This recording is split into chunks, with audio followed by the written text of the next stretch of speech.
नमस्कार साथियों, ब्रह्मोस क्लासेस में आप सभी का स्वागत है। उत्तर प्रदेश पुलिस कांस्टेबल और एसआई के लिए संविधान की मैं आपको क्लास पढ़ाने वाला हूं।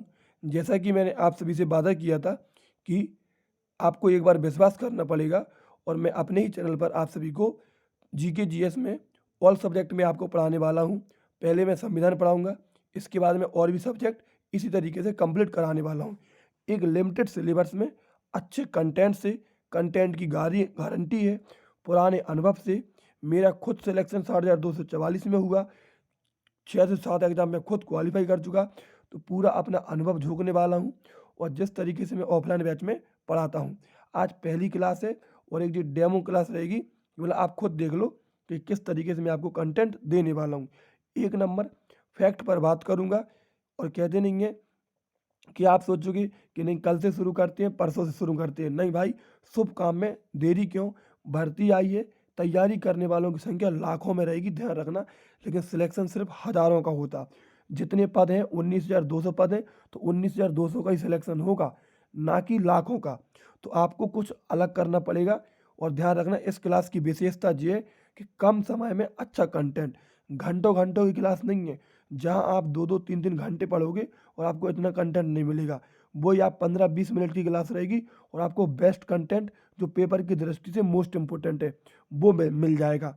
यदि आप वीडियो में नए आए हो तो चैनल को जरूर सब्सक्राइब करके जाना, क्योंकि ऐसी क्लास आपको डेली मिलेगी। सुबह 9 बजे आपको वीडियो मिल जाया करेगी अपने ही चैनल पर, तो चैनल को जरूर सब्सक्राइब करके जाना। एक भी मुझे आपसे पैसा नहीं चाहिए। और कंटेंट आपको कैसा लगे पहली क्लास में मुझे ज़रूर बता के जाना। आज पहली क्लास है, छोटी सी क्लास रहेगी। चलिए शुरुआत करते हैं भारतीय संविधान व राज व्यवस्था से। पूछे कि संविधान क्या है, तो ध्यान रखना, संविधान वह दस्तावेज है जिसमें किसी भी देश या राज्य के शासन के संचालन के बारे में लिखा होता है।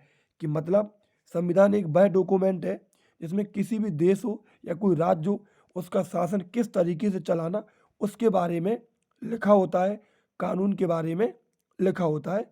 ठीक है, अगर कुछ बिल्कुल फैक्ट लिखे हैं, यदि आप कांस्टेबल की तैयारी कर रहे हैं, एसआई की तैयारी कर रहे हैं, तो आपको ये क्लास रामबाण साबित होगी और आपको आज की क्लास से पता चल जाएगा। तुमसे पूछे कि सबसे बड़ा संविधान किस देश का है, तो वो अपने देश भारत का है। भारत देश के संविधान को बनने में कितना समय लगा, तो 2 वर्ष 11 माह 18 दिन का समय लगा।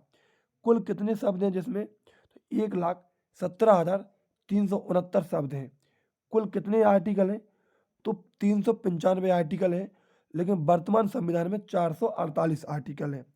पुराने संविधान में 395 आर्टिकल थे और वर्तमान संविधान में 448 आर्टिकल हैं। अगर बात करें सबसे पुराना लिखित संविधान कहाँ का है, तो सबसे पुराना लिखित संविधान अमेरिका का है। और कब लिखा गया था, तो 1789 ईस्वी में लिखा गया था। पूछे कितने अनुच्छेद हैं, तो 7 अनुच्छेद हैं और 7,762 इसमें शब्द हैं। ध्यान रखना, सबसे पुराना लिखित संविधान अमेरिका का है, 1789 ईस्वी में लिखा गया था, 7 अनुच्छेद हैं, 7,762 इसमें शब्द हैं। आगे बात करें सबसे छोटा लिखित संविधान शब्दों के आधार पर किसका है। अगर शब्दों के आधार पर पूछे तो वो मोनाको देश का है, जिसमें 3814 शब्द हैं। कितने शब्द हैं, 3814 शब्द हैं, ध्यान रखना। आगे बात करें, आगे पूछे सबसे छोटा लिखित संविधान अनुच्छेद के आधार पर किसका है। अगर आर्टिकल के आधार पर पूछे तो वो सबसे छोटा अमेरिका का है। और कितने आर्टिकल है, 7 आर्टिकल है, ध्यान रखना। सबसे बड़ा संविधान भारत का है, ठीक है। सबसे छोटा संविधान शब्दों के आधार पर मोनाको का है। और सबसे छोटा लिखित संविधान अनुच्छेद के आधार पर पूछे तो वो अमेरिका का है। आगे बात करें सबसे नया संविधान किस देश का है, तो सबसे नया संविधान क्यूबा का है, जो कि 2019 में बना था।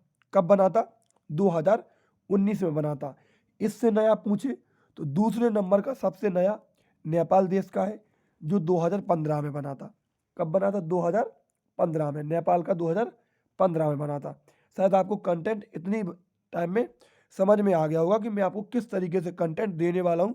फैक्ट पर बात करने वाला हूँ। डिक्टो क्वेश्चन छपेंगे, हूबहू क्वेश्चन आपको पेपर में मिलेंगे, कहीं भी आपको जाने की ज़रूरत नहीं है, ध्यान रखना। चलिए आगे बात करें। एशिया का सबसे पुराना संविधान पूछे तो वो जापान का है, जो कि 1889 ईस्वी में लिखा गया, जिसे मिजी संविधान भी कहते हैं। जापान के संविधान को किस नाम से जाना जाता? तो मिजी संविधान के नाम से जाना जाता। पूछे आलिखित संविधान, आलिखित संविधान किन देशों का है? तो ब्रिटेन का है, कनाडा का है, न्यूजीलैंड का है, इजराइल का है और सऊदी अरब का भी है, ध्यान रखना। ठीक है, आलिखित संविधान इन देशों का है, ब्रिटेन, कनाडा, न्यूजीलैंड और इजराइल का है। पूछे मैग्ना कार्टा क्या कहलाता? तो अधिकारों का घोषणा पत्र। जो कोई भी अधिकार आते उनका जो डिक्लेरेशन फॉर्म आता, घोषणा पत्र आता, वो मैग्ना कार्टा कहलाता है। तो ध्यान रखना, अधिकारों का घोषणा पत्र मैग्ना कार्टा कहलाता है। पूछे भारतीय संविधान का पिता, भारतीय संविधान का पिता किसे कहा जाता? तो भारतीय संविधान का पिता BR अम्बेडकर को कहा जाता, भीमराव अम्बेडकर को कहा जाता। आगे बात करें, भारतीय संविधान लिखा इंग्लिश में किसने लिखा? तो ध्यान रखना, मोस्ट इंपोर्टेंट पॉइंट है, प्रेम बिहारी नारायण रायजादा।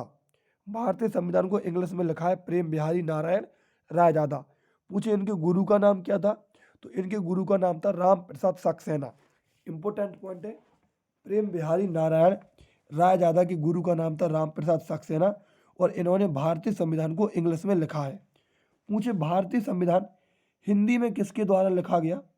तो बसंत कृष्ण वैद्य के द्वारा हिंदी में लिखा गया। भारतीय संविधान को हिंदी में बसंत कृष्ण वैद्य के द्वारा लिखा गया। आगे बात करें, भारतीय संविधान को अलंकरण किसने किया? मतलब जो भारतीय संविधान के जो पेज है उसको डिजाइन किसने किया, उनकी कलाकृतियों को किसने सजाया, इस तरीके से क्वेश्चन पूछा जा सकता। और ये क्वेश्चन यूपी कांस्टेबल में 17 फरवरी को जब पहली बार पेपर हुआ 60,244 का, तब ये क्वेश्चन पूछा भी गया। तो अलंकरण किसने किया? तो नंदलाल बोस ने किया। ध्यान रखना, संविधान पर अलंकरण किया नंदलाल बोस ने। आगे बात करें, नंदलाल बोस शांति निकेतन के छात्र थे। किसके छात्र थे? शांति निकेतन के छात्र थे। शांति निकेतन की स्थापना 1901 में हुई और किसने करी? तो रविंद्रनाथ टैगोर ने की। ध्यान रखना, शांति निकेतन की स्थापना 1901 ईस्वी में हुई, रविंद्रनाथ टैगोर ने की। और शांति निकेतन कहाँ पर पड़ता? तो पश्चिम बंगाल में पड़ता है। आगे बात करें, नंदलाल बोस के गुरु का नाम पूछे तो नंदलाल बोस के गुरु का नाम अवेंद्रनाथ टैगोर है। नंदलाल बोस के गुरु का नाम क्या है? तो अवेंद्रनाथ टैगोर है। और भारत माता पेंटिंग किसने बनाई? तो ध्यान रखना, भारत माता पेंटिंग अवेंद्रनाथ टैगोर ने बनाई। पूरा संविधान कवर कराऊंगा कम समय में अच्छे कंटेंट से, गारंटी है। यदि आप 10 साथी भी पढ़ोगे ना तो 10 साथी यकीन दिला रहा मैं, भाई ये पेड कोर्स नहीं है, फ्री क्लास है, सिर्फ से 10 से पढ़ा रहा आपको, ऐसा कंटेंट नहीं मिलेगा, यकीन दिला रहा मैं आपको बिल्कुल। भारत माता पेंटिंग किसने बनाई? तो अवेंद्रनाथ टैगोर ने बनाई। आगे बात करें, नागरिक संरक्षण अधिनियम कब आया? तो 1955 में आया। नागरिक संरक्षण अधिनियम कब आया? तो 1955 में आया। चलिए कुछ पॉइंट और लिए। आगे बात करें, संस्थाएं कितने प्रकार की होती? तुमसे पूछे संस्थाएं कितने प्रकार की होती? तो संस्थाएं 3 प्रकार की होती। कौन कौन सी? नंबर 1 संवैधानिक संस्था, जैसे वित्त आयोग और निर्वाचन आयोग।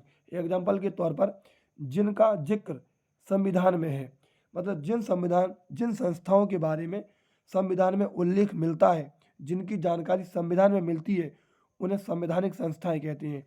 जैसे वित्त आयोग हुआ आर्टिकल 280, निर्वाचन आयोग हुआ आर्टिकल 324, तो ये संवैधानिक संस्थाएं हुई। नंबर 2 पे है असंवैधानिक संस्थाएं, जैसे कि जिनका जो संस्थाएं संविधान का उल्लंघन करें, संविधान का पालन ना करें या संविधान का क्या करें, उल्लंघन करें, वो असंवैधानिक संस्थाएं कहलाती। जैसे कि आतंकवादी संगठन हुआ, माओवादी संगठन हुआ। पूछे माओवादी संगठन कहाँ का है? तो माओवादी संगठन चीन का है, ये भी ध्यान रखना। तो वो संस्थाएं कहलाती असंवैधानिक संस्थाएं जो संविधान का उल्लंघन करें, जो संस्थाएं संविधान का उल्लंघन करें। आगे बात करें, गैर संवैधानिक संस्थाएं। गैर संवैधानिक संस्थाएं वो होती कि जिनका जिक्र संविधान में तो नहीं होता है, मतलब संविधान में जिक्र नहीं होता है, लेकिन संविधान को लागू कराने में सहायता करती हैं। जिनका जिक्र संविधान में नहीं होता है लेकिन संविधान को लागू कराने में ये सहायता करती हैं। जैसे NHRC, national human rights commission, राष्ट्रीय मानवाधिकार आयोग। तो इसका काम क्या रहता, जो मानव के अधिकार हैं उनको उन्हें दिलाना। और वही काम कौन करता, मौलिक अधिकार करता, वही सुप्रीम कोर्ट करता, वो संविधान की बात है। तो मतलब ये वही संस्था है कि जिनका जिक्र संविधान में तो नहीं है, लेकिन संविधान को ये लागू कराती। NHRC, राष्ट्रीय मानवाधिकार आयोग, जिसकी स्थापना 10 दिसंबर 1993 को हुई। केंद्रीय सूचना आयोग, जिसकी स्थापना 2005 में हुई। राष्ट्रीय महिला आयोग, जिसकी स्थापना 1990 में हुई। तो ये सभी गैर संवैधानिक संस्थाएं। संस्थाएं 3 प्रकार की होती, संवैधानिक संस्थाएं जिनका जिक्र संविधान में है, असंवैधानिक संस्थाएं जिनका जिक्र संविधान में नहीं होता, जो संविधान का उल्लंघन करती, और एक गैर संवैधानिक संस्थाएं, इनका जिक्र संविधान में तो नहीं होता, लेकिन ये संविधान को लागू कराने में सहायता करती। अब बताओ भाई, ये थी आज की डेमो क्लास।